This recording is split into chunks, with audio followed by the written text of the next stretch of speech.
Well, with many businesses left shut down and many more Bahamians finding themselves unemployed due to the COVID-19 pandemic, persons will be depending on the government's social assistance programs more than ever.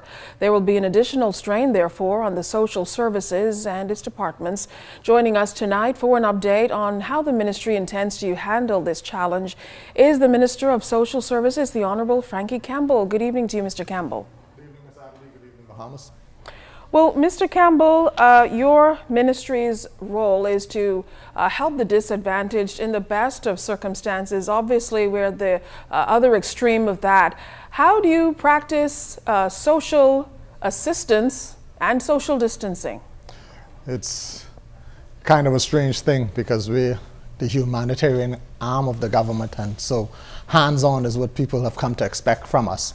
But we've been following the protocols of keeping on staff only essential persons. Most of our staff are working from home, save and except the hard-working staff from the Department of Social Services. That is the assistance arm of the Ministry of Social Services. And you would be aware that that group of persons have been hard at work from September 1st, actually before, preparing for Dorian, straight through Dorian. And just when we thought we had a break, here comes COVID-19. We are practicing social distancing by treating our regular clients with delivery services, as opposed to having them gather at our various centers, particularly the elderly and the persons with disabilities. We have persons going out to them, delivering their vouchers. As for the special program that the ministry would have implemented in light of the shutdown of the tourism sector, we are inviting persons to apply online, and the email address is socialservicesapp@bahamas.gov.bs.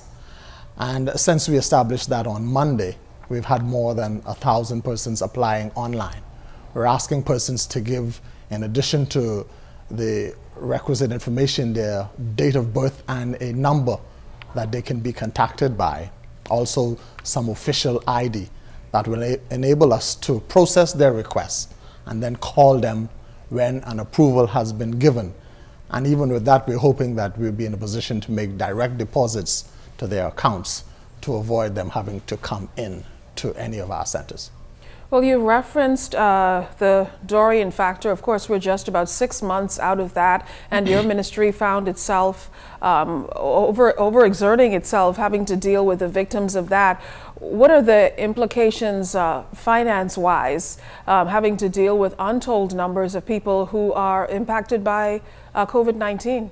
Well, I continue to tell our staff that we ought not concern ourselves about the dollar value of the request that is being placed on us. Unfortunately, that is a headache for the Minister of Finance. We're concerned about receiving our requests and ensuring that the requisite information is there and that they qualify, and that we try to get the service out to them in a very timely fashion. We believe that with us being forced, because of social distancing, to speed up our move towards a good information management system, this will benefit us even in the aftermath of all of this. We would be in a better position to more efficiently and effectively service our clients from remote positions. Now, you mentioned that delivery service. You told me that that began today. What exactly does that entail? Well, we've sourced additional personnel from the Urban Renewal Department who are in vehicles. We had to rent additional vehicles. They're going out there because of having sufficient information about our regular clients, where they are, their phone contacts, etc. We're able to actually go to them. So we have a social worker in a vehicle going to them, making the delivery, having them sign for it. We are hoping that this would stimulate more persons to register, particularly persons from the community of persons with disabilities. We've been trying to get them to register for a long time, we would love to be able to do the same thing for them. Unfortunately, in many cases, we don't have the requisite information, but I believe moving forward, they will see the benefit of registering with us. All right. Any final thoughts, Mr. Campbell? Well, there's been a lot of question about the enforcement of these regulations. I want to say to persons in a similar fashion that each individual has the responsibility to go online. Social Services app, at bahamas.gov.bs.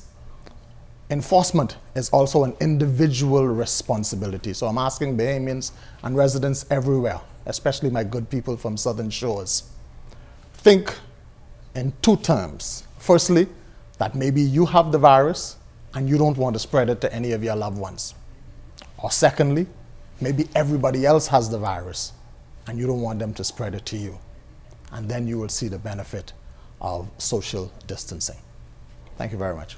Thank you. Minister of Social Services, the Honorable Frankie Campbell, joining us tonight. Thanks again.